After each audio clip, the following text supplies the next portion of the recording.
I'll give you a correction on the announcements. I have it wrong. The Joy Luminaries are not available tonight. They're in your newsletter. That's correct. December 3rd. So take note of that. Read it in the newsletter, you'll have it right. Also wanted to let you know that one of our number one home to be with the Lord this week, one of our senior members, Phyllis Daniels, home to be with the Lord at the age of 93, a full life. Her husband Gene still survives, he's at home, so pray for Gene. I don't have any information at this time on the service, so you can check Monday or Tuesday if you wanted here to church, or check the newspaper, see if be a service or what there is there. We're studying the book of Revelation. I think when think of those who have gone to glory, if they could go back and give the message, they'd have a lot more insight than we do. But we are privileged to be studying the book of Revelation, and our purpose as we study every portion of the Word is to understand it as God gave it. Sometimes it may seem like we're going slow. Bumped into some former Indian hillers, so the Lord is using it in another ministry now.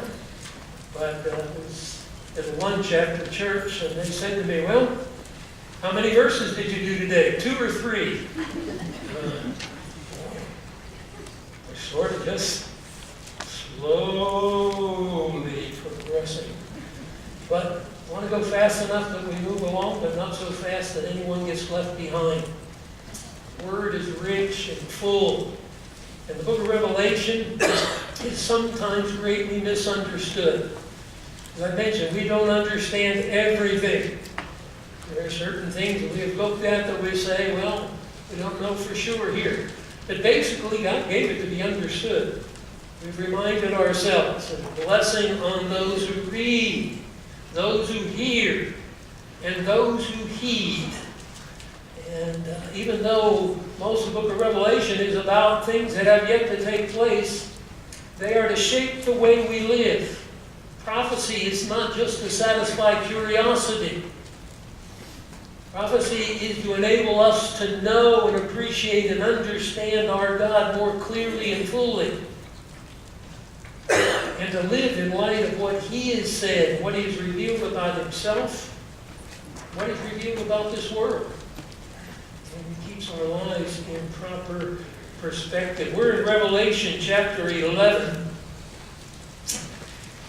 And as we noted, we've come to an interlude in the book of Revelation. We have come to the middle point of that 7-year period. Leave a marker in Revelation 11 and come back to Daniel chapter 9 if you would. I'm not going to do much review on this, but just draw your attention to a verse here. Daniel chapter 9. We're in that period of time in Revelation chapter 6 to 19, called the 70th week of Daniel. It is the final 7-year period that climaxes with the return of Christ to this earth in Revelation chapter 19. In Daniel chapter 9, verse 27, we are told, and the He refers back to the Prince who is to come in verse 26. We'll meet that man briefly in our study this morning. He's called the Beast. We'll see that. This man, the one who is to come, the Beast, the Prince who is to come, will make a firm covenant with the many, referring to Israel from prior context of the chapter, for 1 7-year period. In the middle of that week of years, He will put a stop to sacrifice and grain offering. And we have reminded ourselves of this a number of times. We have a 7-year period that will climax with the return of Christ. In the middle of that 7-year period, momentous changes occur. It is all a time of judgment. We've looked at the seal judgments and the trumpet judgments. But now when we come to the middle, things take even a more drastic turn for the worse, particularly for the nation Israel. For the first 3.5 years, Israel has been enjoying peace, like the covenant this leader of the Western world signs with Israel. The temple has been rebuilt. That's indicated here. Where it said, in the middle of the week, he will put a stop to sacrifice and grain offering. You could not have sacrifice without the temple. There are other passages that indicate the temple is rebuilt. And we see that in Revelation 11 again. But the temple has been rebuilt during that first 3.5 years. In the middle of the week, that middle of the 7-year period, things change. And there is going to be the most concentrated effort to annihilate the Jews from the face of the earth that has ever taken place in the history of the world. This will be Satan's last and greatest attempt to destroy the nation that God has chosen for himself. So come back to Revelation chapter 11. Excuse me.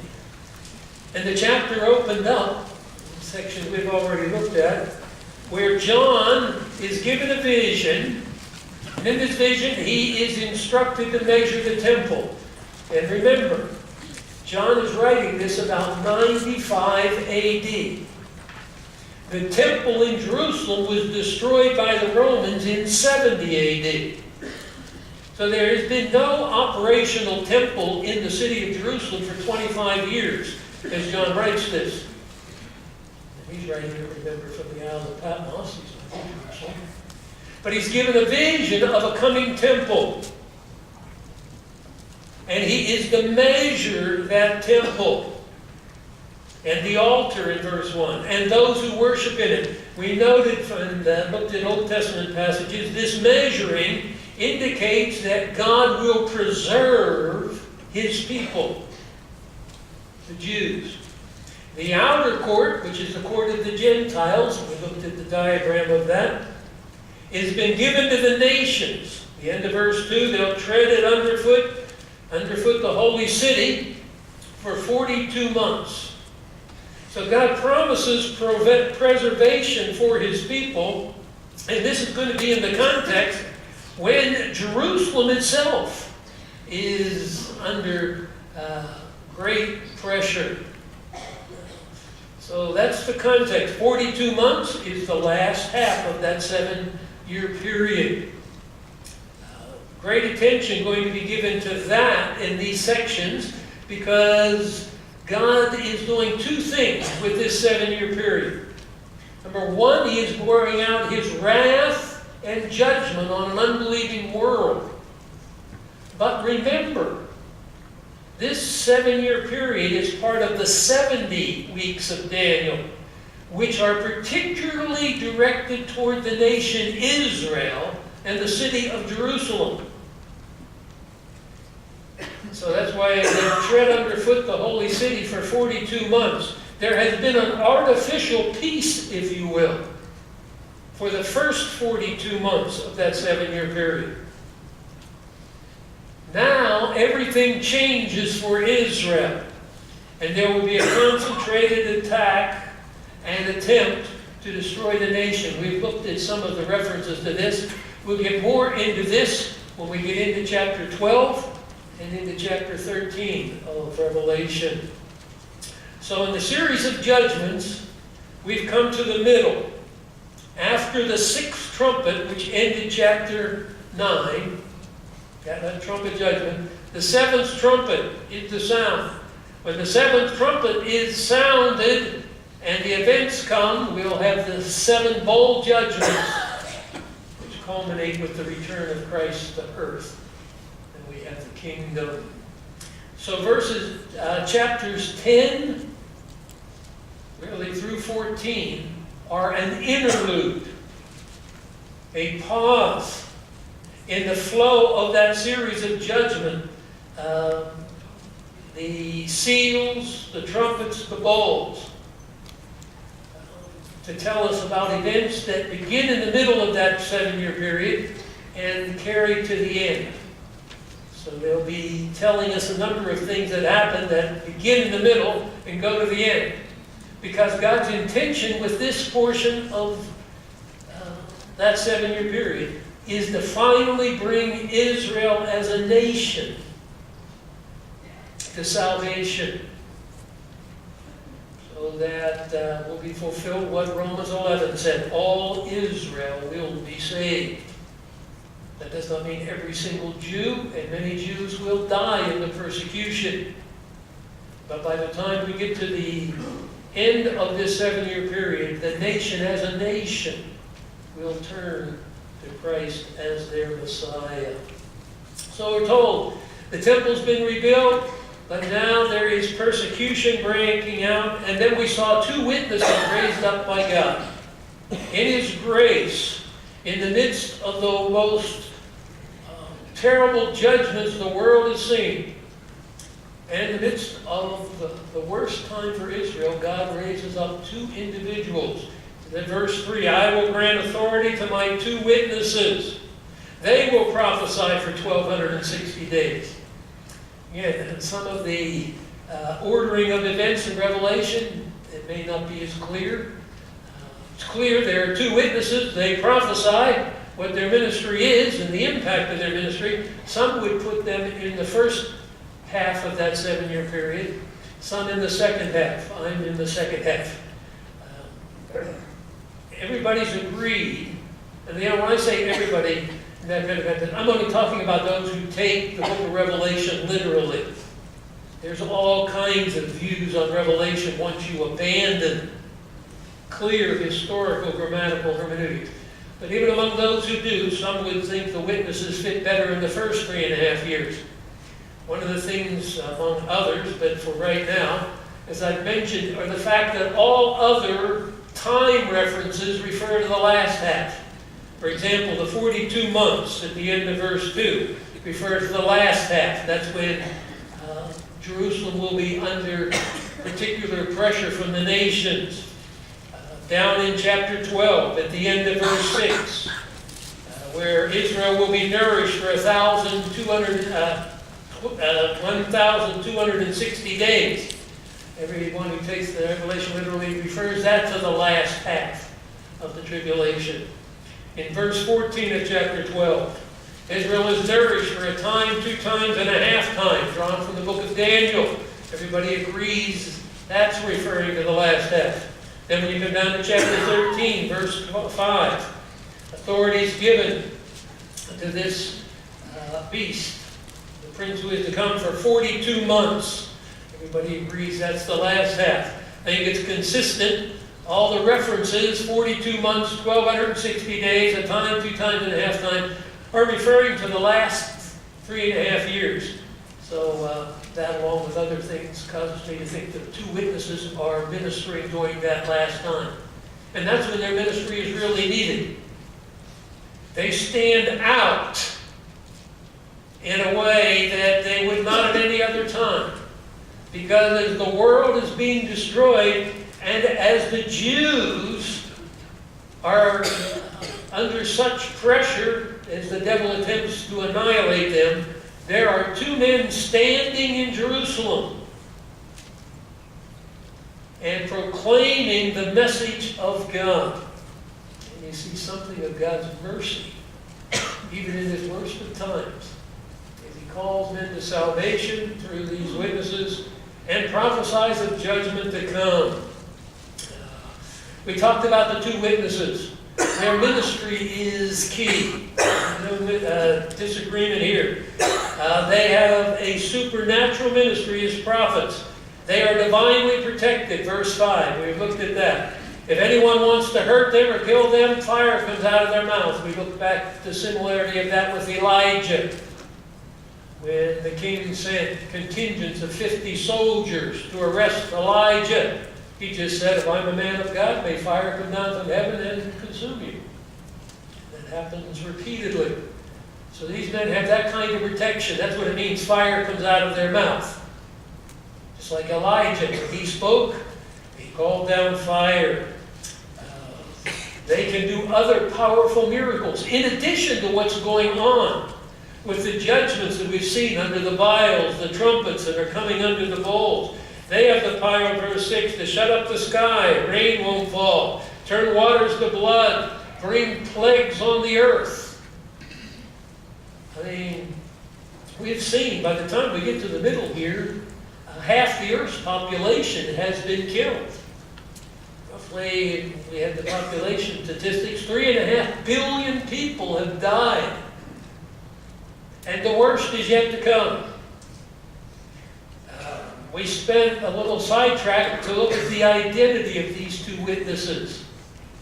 Because some think they're Old Testament saints brought back for special ministry, like Elijah. Those who hold that view always have Elijah as one of them, and we looked at the reasons. The other is either Moses or Enoch in that thinking. And that's a possibility.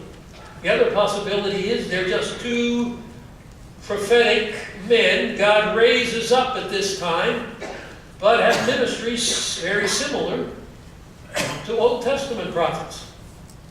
And indicated that would be my preference in understanding it. But either way, the kind of ministry and the impact of their ministry is the same. All right, their ministry has been to be a witness, to prophesy for 3.5 years. So you see, we carry from the beginning of their ministry, at the middle, so that's in here, to the end, because their ministry is for 42 months. So we pick them up, we're told briefly what their ministry involves, and its power and impact. And it is worldwide. It is centered in Jerusalem, because the prime focus is Jews. But it is worldwide. We can understand that today. We watch the news and see something that is happening in Jerusalem or another city of the world. Little did early readers of this understood how it could have that kind of impact. But we understand it today. For 3.5 years, that supernatural ministry goes forth in Jerusalem and then goes out into the world. And you see what is happening as they testify to God's wrath on unbelieving people and His mercy, I take it, in telling the world of the Savior God has provided. And they validate what they're saying by the miracles they do. You think these men are indestructible, and they are for 42 months. Because then verse 7 picks up. When they have finished their testimony. They are untouchable. They cannot be killed until they have completed the work that God gave them to do. When they have finished their testimony, the beast that comes out of the abyss will make war with them, overcome them, and kill them. This concept of finished. Turn back to 2 Timothy, chapter 4. 2 Timothy is Paul's last letter, you remember. He's in prison. He is aware that he will not survive this event. He said, the process that is going to culminate in my death has already begun. So he's aware of that. Verse 6, I am already being poured out as a drink offering. The time of my departure has come. So Paul's aware. From prior imprisonments, he had been set free and so on. But he's aware this time. It's not because the enemy's gotten stronger. But as he goes on, I have fought the good fight, I have finished the course, I have kept the faith. Henceforth in the future there's laid up for me the crown of righteousness. His work is done. So there is the future for me. The Lord will award it to me on that day. He's finished. Verse 7, I have finished the course. And that word finished is the same word that we have translated finished in Revelation 11 regarding these men. My work is done. I have completed what God has for me. So now, it's time. From the enemy's standpoint, it looks like a victory. We'll see that in chapter 11 with the two witnesses. Those who were opposed to Paul thought they had defeated him. Not at all. He had completed his work. I want you to look at two passages. Come back to the book of Job. Job is about the middle of your Bible, where the Old Testament, just before the book of Psalms, is the book of Job. So if you open the Bible in the middle, you hit maybe Psalms, you might hit Job, you hit one of the prophets like Ezekiel, you'll be a little too far along. But Job chapter 14. And Job, probably the oldest book we have in the Bible. Sense of describing those events, probably would have been a contemporary of someone like Abraham. We get that partly because there's no reference to the Mosaic Law and things like that, another activity going on. But note how the chapter begins, as Job speaks. Man who is born of woman is short-lived and full of turmoil. Like a flower he comes forth and withers. He also flees like a shadow and does not remain. And note verse 5 then. Since his days are determined, the number of his months is with you. It's referring to God. His limits you have set so that he cannot pass. Important for us and encouraging for us, reminded there are no mistakes, no accidents. Well, look at Paul and say, too bad he couldn't have lived longer and had a greater, even greater impact. Too bad the two witnesses have such a short ministry. It's too bad someone got hit by a car, got a disease, something. You understand, our days are numbered. And the number of our months is with God. His limits, he has set them. Nobody goes beyond them. Come over to Psalm just after Job, Psalm 139. Look at it deeply because what is said about these true witnesses is true for all of us as God's people. It's true of everybody in the world, but for us it has that special importance. Note how chapter 139 opens up. O Lord, you have searched me and known me. You know when I sit down, when I rise up. You understand my thought from afar. Even before there's a word on my tongue, verse 4, oh, the Lord, you know it all. It is the absolute omniscience of God. He knows everything. Before anything takes place, he knows every detail of it. Down in verse 12, even the darkness is not dark to you. That's why we have to be afraid of the dark. The Lord sees me in the dark as well as in the light, and cares for me as well. Come down to verse 16. Your eyes have seen my unformed substance. In your book they were all written. The days that were ordained for me, when as yet there was not one of them. You see how sovereign God is. Think about that. 3.5 billion people in the world have already died when we come to chapter 11, and not one of them missed his appointed day. I mean, how sovereign God is. This is true for everyone. For us as believers, we take great comfort in it. For the unbeliever, he lives his life as a fool. That's what Jesus said.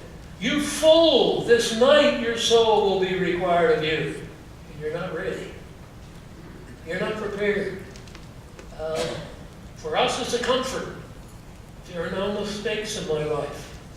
There are no accidents. Oh boy, if that only hadn't happened. If that did, whatever the Lord uses is sovereign. So, come back to Revelation 11. It doesn't take away from the sinfulness of these men. But even the acts of sinful men are included in the plan of God for accomplishing His purposes. They don't cut these men's ministry short. God says it's complete. There's a difference. Now the fact that these men in their sin, in their sinful rebellion against God, are instruments that kill Him, kill them, doesn't change the fact. God had planned that. Planned even to use their sinful rebellion to accomplish His purposes. What an awesome God we have. So verse 7, when they have finished their testimony, it's complete. It's come to its appointed end. The beast that comes out of the abyss will make war with them and overcome them and kill them. The beast. This is the first of 36 references to this man from here on in the book of Revelation. So you can see now, we're narrowing in on events that have particular significance for the nation Israel. 36 times this man's going to be mentioned now. We know a little bit about him and about the first 3.5 years, and how he comes to power. But it's the events of the last 3.5 years that are particularly important and have the most significance for Israel and their ultimate redemption. Over in chapter 13, and we'll get more into detail about him when we come to chapter 13, since there's more information given there. But there he is called, I saw the beast coming out of the sea. And with his descriptions there, and this is the one who will be worshipped. Verse 4, they worship the dragon because he gave authority to the beast. They worship the beast. Down in verse 8, all who dwell on the earth will worship him. Come over to chapter 17. And so, part of what we do, and the newer you are to the study of biblical prophecy, maybe it will take a little bit more time. The book of Revelation is moving us along and gives us more detail and fills in. When you get to chapter 17, you see more information about this individual. In verse 8, the beast that you saw was and is not. Is about to come out of the abyss, go to destruction. And he's referred to, they'll wonder when they see the beast at the end of verse 8.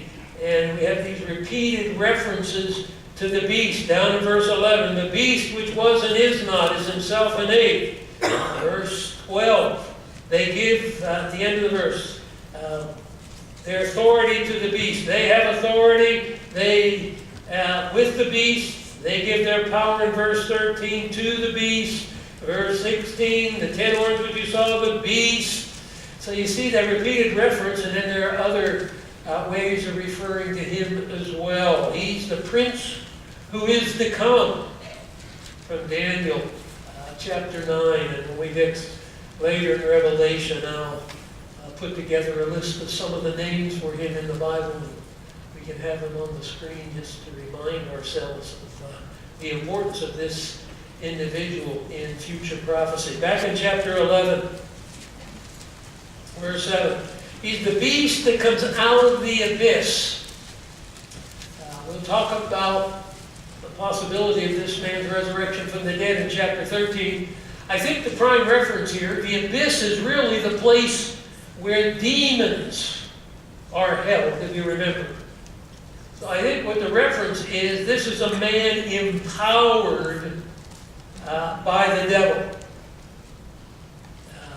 This is the man that the devil most fully and completely controls. We've seen some wicked rulers in world history.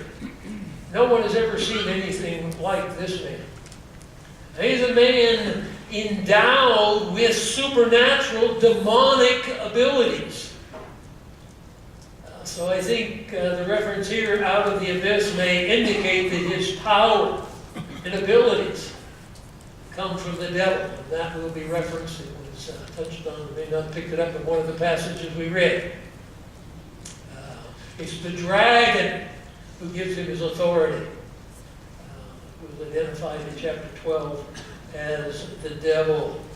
The one that comes out of the abyss, he'll make war with these prophets and overcome them and kill them. So, well, that's disappointing. I mean, doesn't it look like God's been defeated? Here are the enemies, these men who are clearly identified as God's spokesmen. For 3.5 years, they do supernatural miracles, are not able to be harmed in any way. And now the beast puts his foot down, so to speak, steps in, and has them killed. Shows you something of the power of this one. He'll make war with them, he'll overcome them, he'll kill them. So it's something of the victory. That's at the end of 3.5 years of ministry. And to further show and disgrace them, won't allow their bodies to be buried. So their dead bodies will lie in the street of the great city, which mystically is called Sodom and Egypt, where also their Lord was crucified. Those from the peoples and tribes and tongues and nations will look at their dead bodies for 3.5 days, will not permit their dead bodies to be buried. It's a picture of humiliating them, the scorn. Remember in World War II, Mussolini, when he was overthrown, they mutilated his body and hung it in the streets and so on. Hitler was so afraid he wanted his body burned because he didn't want his body to be treated like Mussolini. That way of treating the body shows that total disregard of those persons in history. Sometimes they dug up the bones of a martyr to burn them to ashes, just to show their total scorn of those individuals and so on. So here these bodies are just going to lay unburied. They'll lie in the street of the great city. We won't go back, but Jeremiah chapter 22, verses 7 to 9 refer to Jerusalem as that great city. There's no doubt what we're talking about here, because at the end of verse 8 it says, where their Lord was crucified. And where their Lord was crucified, referring obviously to these Jewish prophets. And they do represent Jesus Christ. And that's where he was crucified. You'll note the city is also called mystically Sodom and Egypt. Some people say since there's symbols, so many symbols in Revelation, we don't take it literally, but we do. And it says here they are mystically or spiritually. Pneumatikos, we get pneumatology, the Greek word for spirit. They are spiritually, so they're indicating this is not literally Sodom, not literally Egypt, but God looks at Jerusalem. This is important here. God's looking at the Jewish nation, at the city of Jerusalem, and saying, I see them morally and religiously just like Sodom, just like Egypt. Now that comes out of the Old Testament prophets. Come back to we'll go to Isaiah chapter 1. Remember the many, many hundreds of references to the Old Testament. And I take it in the tribulation, when the Spirit of God is working, Jews' attention is drawn to the book of Revelation, their eyes will begin to be opened. Isaiah chapter 1. And you know what Isaiah launches right into it, verse 4.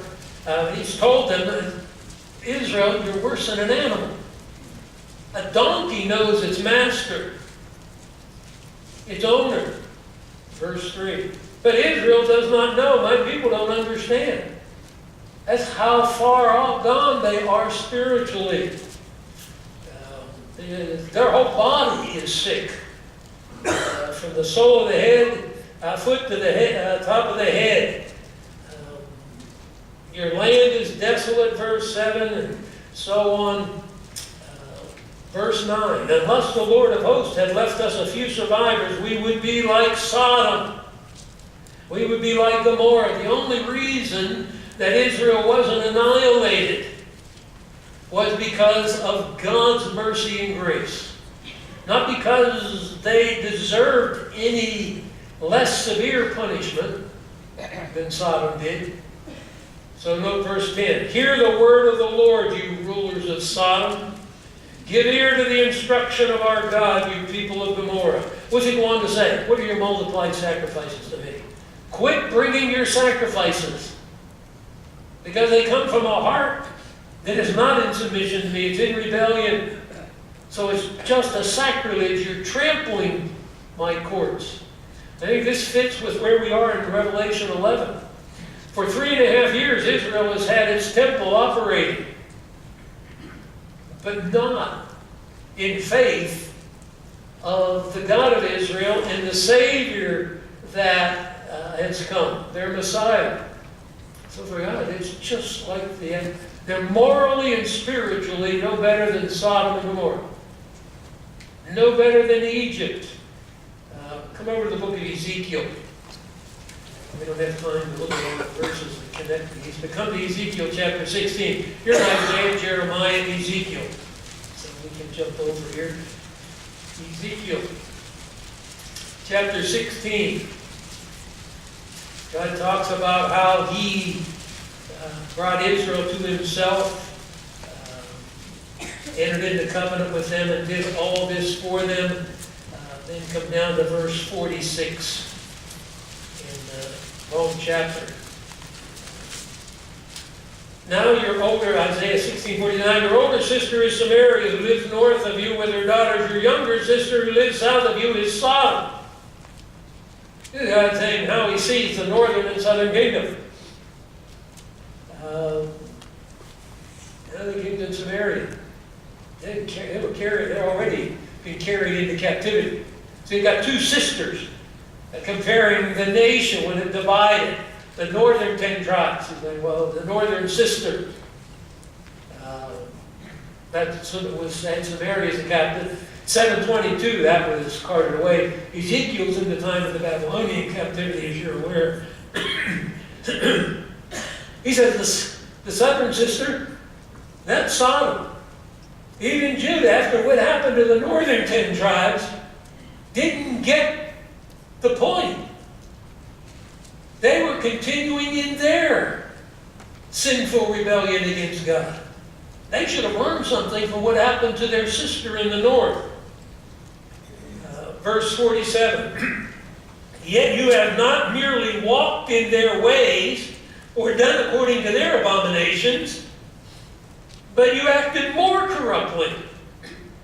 He says the southern kingdom's more guilty. Verse 48, as I live, declares the Lord God, Sodom, your sister, and her daughters have done as you and your daughters have done. This was the guilt of your sister Sodom, the daughters of Arians, and all that they did, the punishment they deserved. So, for the Jews, I understand, when he says it's spiritually called Sodom, that's what the Old Testament prophet said about Israel. It's just like Sodom. We, to this day, use Sodom and Gomorrah, and it still is a reference to something that is morally and spiritually decadent. And we would say, well, that city is just like Sodom and Gomorrah. Well, we know what they mean. And God's saying, spiritually, Jerusalem is Sodom or Egypt. Let me see if I can pull out a reference for you. Go over to, we are in chapter 16, back up to verse 26. You also played the harlot with the Egyptians, your lustful neighbors. You multiplied your harlotry to make me angry. He's talking about spiritual immorality here. Verse 27, now I stretch out my hand against you, diminish your wrath, and I deliver you to the desire of those who hate you, the Philistines, and so on. But they have become intermingled with the worship and the paganism that characterized Egypt. Well, did Israel learn anything from what God did to Egypt and the plagues He brought on them?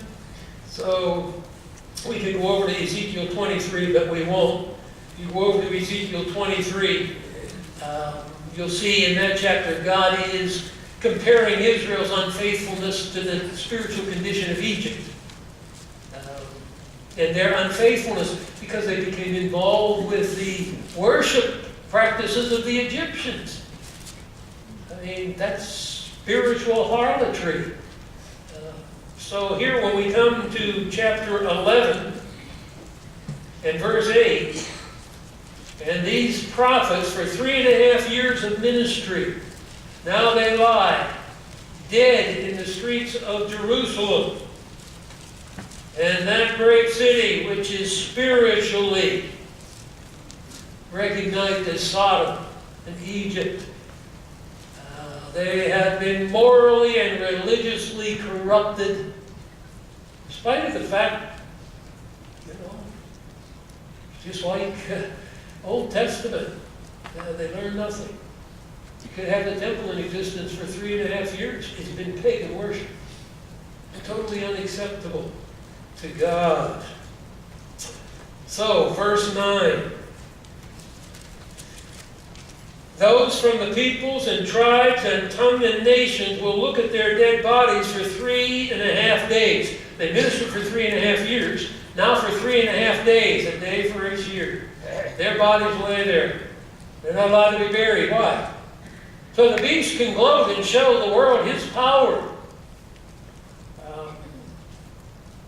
It's a sad picture. Their ministry hasn't just been to Jerusalem. Peoples and tribes and tongues and nations will look at their bodies. You think this won't make the news? You think these two prophets haven't been on the news? Doing the miracles they do? Doing the power they do? It doesn't cause the world to believe. It has antagonized the world. And now, turn on the evening news. There shows you the kind of power those men had, didn't it? When they came up with someone who could really deal with them. For 3.5 days, their bodies lie there. Verse 10. Those who dwell on the earth. And again, we've noted this, and we don't have time. I'll have the references here, but we'll pick that up at a later time. Dwellers on the earth dwellers, those who dwell on the earth, becomes a technical expression for the unbelievers in the book of Revelation. Began in chapter 3, verse 10, and we'll go through, end in chapter 17, verse 8. 1, 2, 3, 4, 5, 6, 7, 8 times. We have this reference 9 times. I didn't have chapter 11 here since I wrote it down. Those who dwell on the earth, those are those connected to this earth. They have no relationship to heaven. This is their home. They are the enemies of God. Those who dwell on the earth will rejoice over them. This is the only time in the book of Revelation that it said the peoples of the earth rejoice. And it's over what? The death of the 2 spokesmen for God. Those who dwell on the earth will rejoice over them. And it's not just, oh, I'm glad that's over. This becomes a national holiday, if you will. They'll celebrate. They'll send gifts to one another. I mean, this is a big deal. Because these men for 3.5 years have given forth the truth of God, told of His salvation, told of His judgment. You know how it is with unbelievers. Get unbeliever to come to a Bible study, sit and hear the clarity of the Word taught. Pretty soon he begins to grate on them. They don't desire that. So this is wonderful. Well, you see they've had a worldwide impact. Because in God's intention, I think as I read this, for how long people couldn't have wondered how the whole world could be so impacted by the ministry of two men centered in Jerusalem. It would take a long time to get the letters out. But no, people are going to be able to literally see these bodies lying on the streets of Jerusalem. And you know what happens when the news is controlled, like in countries where they put on only what the government controls. Well, you have the beast here now. This will be on all the time.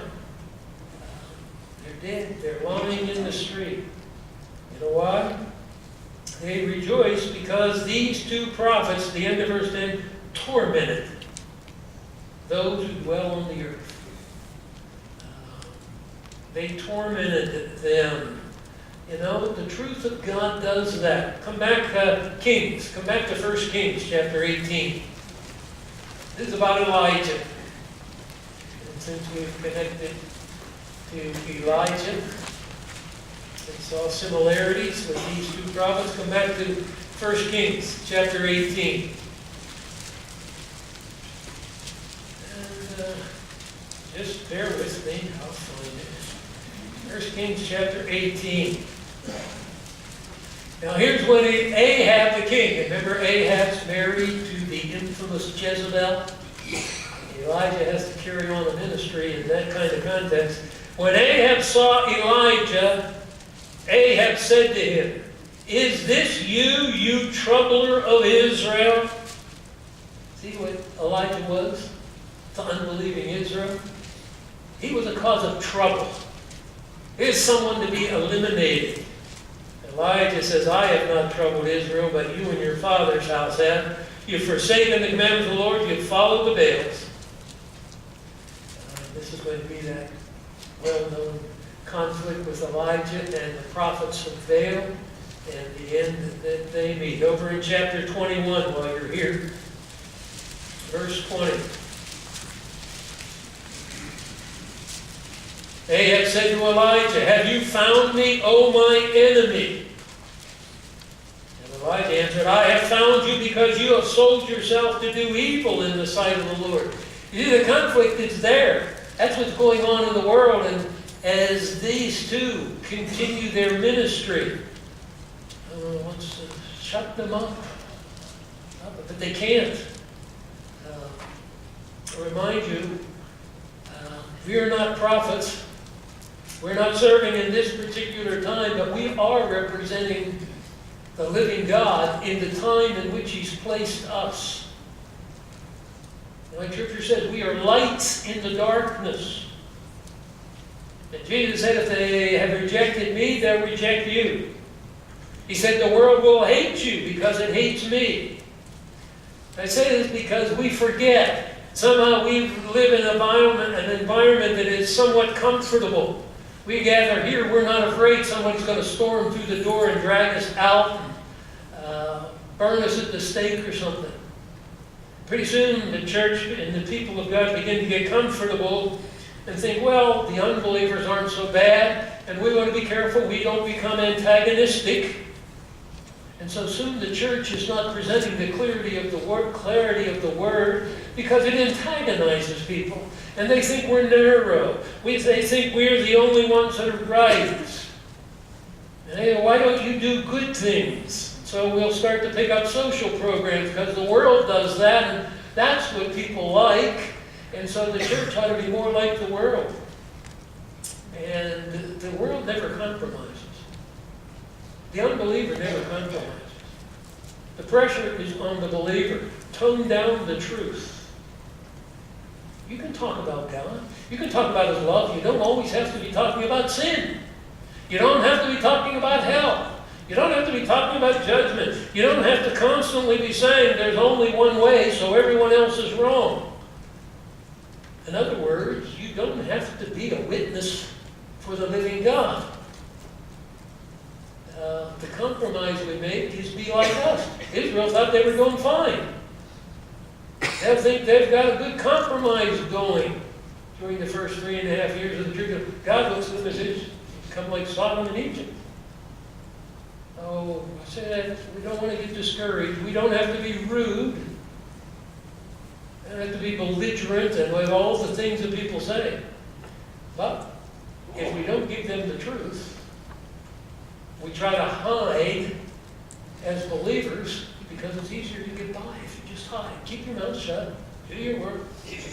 Go home. Get in a holy huddle. And everything will be good. But God puts us out there to be lights in the darkness. And we see the result. They tormented the people. I realize some people think I have a ministry of torment. You do too. For the unbeliever. I can understand why people who profess to be believers are offended by the word. Because believers love the truth. It doesn't mean I present it better than someone else. But we should love the truth. It shouldn't anger us.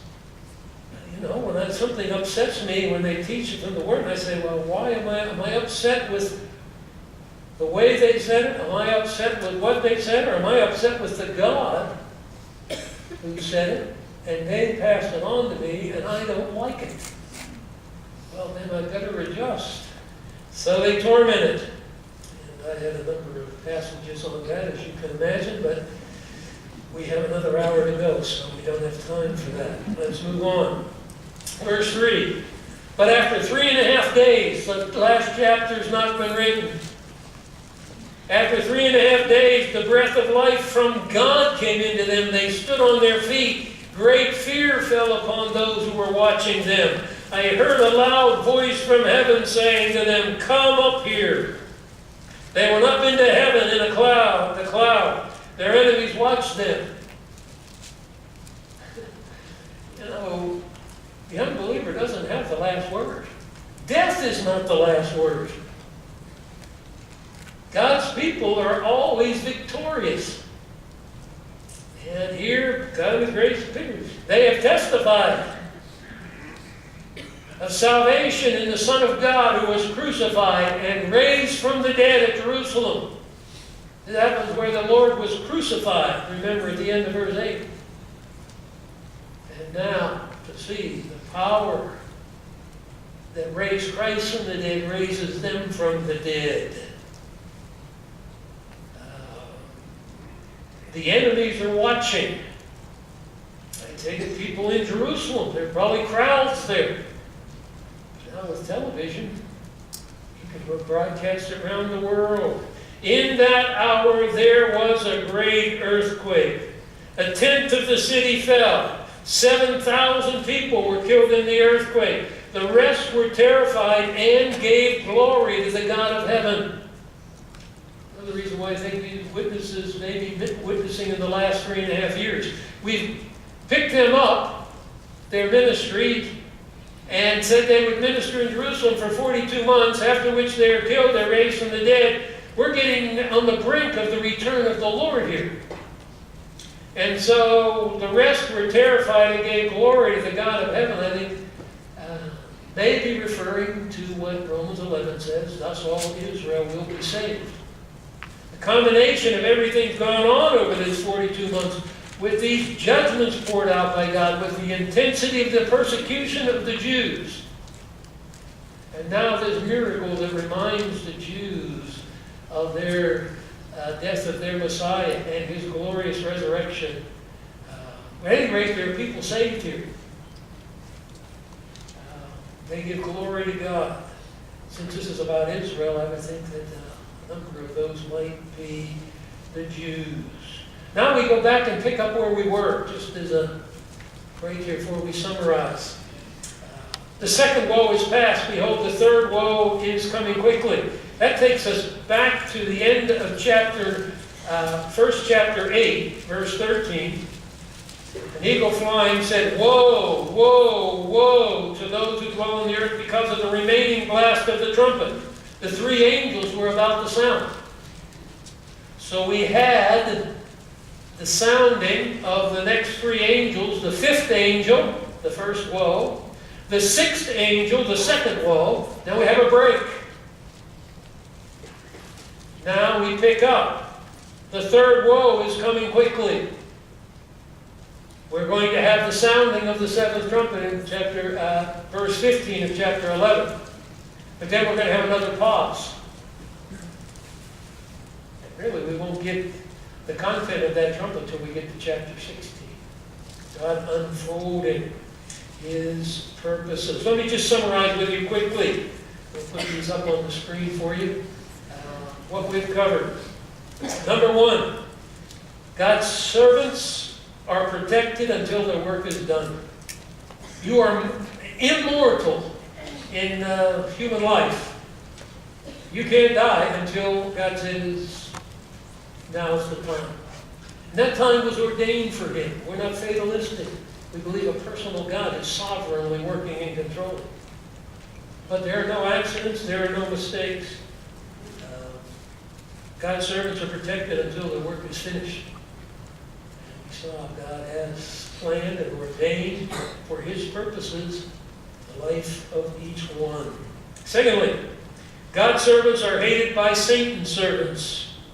Now, I put that, originally I had that down, God's servants are hated by unbelievers. I'm going to see there are only two kinds of people in the world. You are one of the two kinds. You are either a believer in Jesus Christ who's been cleansed from sin, and now you are a servant of the living God, or you are a child of the devil, an enemy of the living God, serving the devil in your sin on your way to hell. Those are the only two kinds of people on the face of the earth. Well, there's people, I think there's somewhere in here. You say you're either with me or against me. There is no middle ground.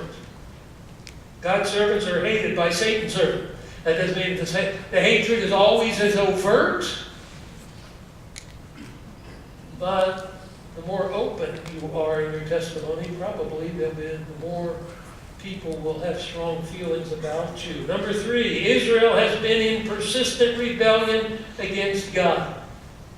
God called them spiritually Sodom and Egypt. We can go back hundreds of years before in Israel's history and find out the same kind of picture. You know, we forget. God looks at the heart. The heart is deceitful and desperately wicked above all things. We look superficially sometimes. God is looking at the heart. He sees a heart in rebellion against Him. And Israel has been in persistent rebellion. Number four, Satan's servants rejoice when God's servants are removed. I mean, right now people are happy with us. We come apart and share the Word of God. If we were out doing the whole city, we would stir up. It didn't take Paul long to come into a city and stir up opposition. Not because he was there to cause trouble, because he was there to present the message of the living God, and those people didn't want to hear the message of the living God. So Satan's servants rejoice when God's servants are removed. And we want to be careful that He doesn't effectively remove the truth from the church so that the world's not bothered by having that kind of church. Number five, Satan's servants are tormented by the ministry of God's servants. That's why they're glad they're removed. I don't want to hear them. Number six, God's servants will be raised in victory. The last chapter is the same for every believer. We win. Because God wins, and we belong to Him. We're His children. Nothing can separate us from the love of God. Not tribulation, not suffering, not martyrdom, not death, nothing. And when all's said and done, we will be enjoying the glory that is so richly described in chapters 21 and 22 of the book of Revelation. Nobody can keep me from it. Nobody can keep you from it. What keeps us from it is the failure to believe in the Savior that God has provided. And that last one, even in judgment, there is mercy and grace. Isn't God amazing? We're this far into the tribulation. And God is saving people. Many people, as a result of the judgment and what they see and then the victory, they gave glory to the God of heaven. Amazing in this day. God's still putting up. We look at the world and say, what is going on? Why? why doesn't God do something? Well, read the plan. It has to go to its appointed end. It's not near as bad as it's going to get. But we shouldn't be surprised. It's getting worse. We shouldn't think the solution is voting someone else in. There is no stopping the move. People say you're pessimistic. No, I'm not. I am the greatest optimist. I've read chapters 21 and 22. It doesn't end in defeat. But to talk like, well, we can make it better. Again, I'm not against doing nice things, good things. I am against anything replacing the ministry that the church is to have, and we as believers are to carry out as God's representatives. Let's pray together. Thank you, Lord, for your truth. Thank you for the patience you have with us. Lord, thank you for your love and even giving us the book of Revelation, giving us your Spirit as your children to understand, so we can delve into the truth. We can give it careful consideration. We can understand what is going on in the world around us as it moves toward judgment. We can appreciate the responsibility we have as the church that is to be the pillar and support of the truth. We as individuals are to be lights in a world of darkness. We thank you this is a day of grace, a day of salvation, particularly for Gentiles. Lord, use us as instruments to bring this message of life to family and friends alike. We pray in Christ's name. Amen. Thank you.